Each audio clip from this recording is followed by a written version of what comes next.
बनेगी क्योंकि बिहार के इलेक्शन के बाद नहीं हम रीजनल पार्टीज के जो उम्मीद है वो हार चुके हैं शायद। नहीं देखिए आरजेडी आपके दोस्त पार्टी है, संगीत साथ में कांग्रेस है, आप सारे अलायंस है।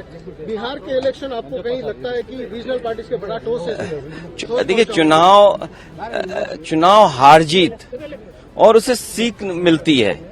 आप पॉपुलर हो सकते हैं, आपको वोट ज्यादा मिलेगा, लेकिन बीजेपी की जो मशीनरी है, बीजेपी का जो काम करने का तरीका है, बीजेपी जिन इश्यूज को लेकर के ग्रास रूट तक जाते हैं। मान लीजिए उन्होंने अब ये कहना शुरू किया है कि महिलाओं ने बहुत उन्हें वोट दिया है, विमेन वोट ज्यादा मिला है उनको, ये तो बताया जा सकता है, लेकिन आप 10,000 रुपए कब तक देंगे?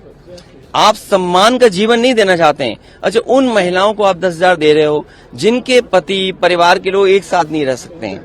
देखिए दुख की बात यह है कि बिहार यूपी वो स्टेट है जहां के सबसे ज्यादा लोग बाहर जाते हैं, वो अपने परिवार को छोड़ के जाते हैं। परिवार के साथ परिवार की तरह रहें, उसके लिए सरकार काम नहीं कर रही है। बस 10,000 रुपए देकर के वोट ले लिया, बाद में जैसे और स्टेटों में इन्होंने किया है कि नंबर्स कम कर देना है, बाद में नियम बना देंगे, रूल्स बना देंगे, बाद में पता लगा कि उतनी हमारी माता बहनों को मदद नहीं मिल रही। सेम महाराष्ट्र में और किसी स्टेट में इसी तरह का काम होता है। आप कैसे रीड करते हैं सर, क्योंकि काफी सालों से आप पॉलिटिक्स को देखते जा रहे हैं, बीजेपी का इस बेहतरीन विन कहा जा रहा है उनके तरफ से, इंडिया का बेहतरीन विन जेडीयू को, आप कैसे देखते हैं सर? नहीं, इतना सीट जीते हैं, 202 डबल सेंचुरी, हजम नहीं हो रहा।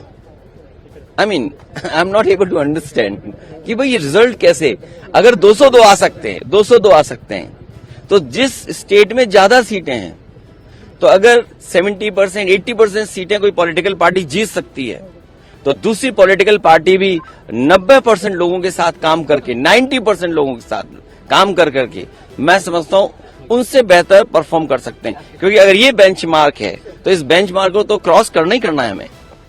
लेकिन सर जिस तरह से, एक लास्ट क्वेश्चन सर, आप इस इलेक्शन से क्या सबक सीख सकते हैं, या टीएमसी हो, जेडीयू हो, आप मेनली आरजेडी हो, या आपके एसपी तो बड़ी तगड़ी पार्टी है यूपी में, क्या एक सबक है कि किस दिशा में जाना चाहिए नेक्स्ट इलेक्शन में?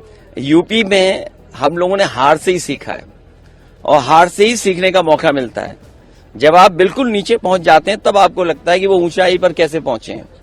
हम हारे थे, मुझे याद है हमें 5 सीट मिली थी, मैं सरकार नहीं बना पाया, और उसके बाद डबल इंजन, उन दोनों डबल इंजनों को हमने हराया, और ऐसी ऐसी सीटें वो हारे हैं अभी भी शायद वो कल्पना नहीं कर सकते। अभी बिहार की जीत यूपी की जीत को बराबरी नहीं कर सकता। यूपी की जीत अलग जीत है, बिहार की जीत अलग जीत है।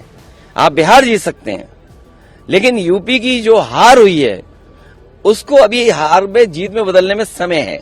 उसके लिए हम लोग तैयार हैं। असेंबली इलेक्शन बहुत दूर नहीं, उसके लिए हम लोग तैयार हैं।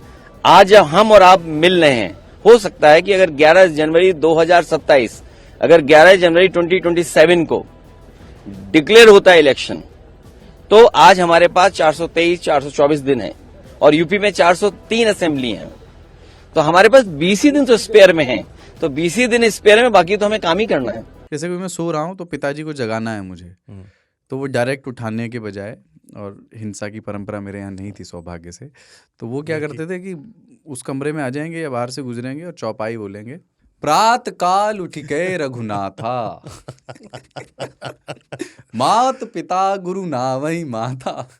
कभी कभी मैं गुस्से में उठ करके, अरे पापा, तो चरण स्पर्श किया और सो गया। मैंने कहा अब मत उठाना।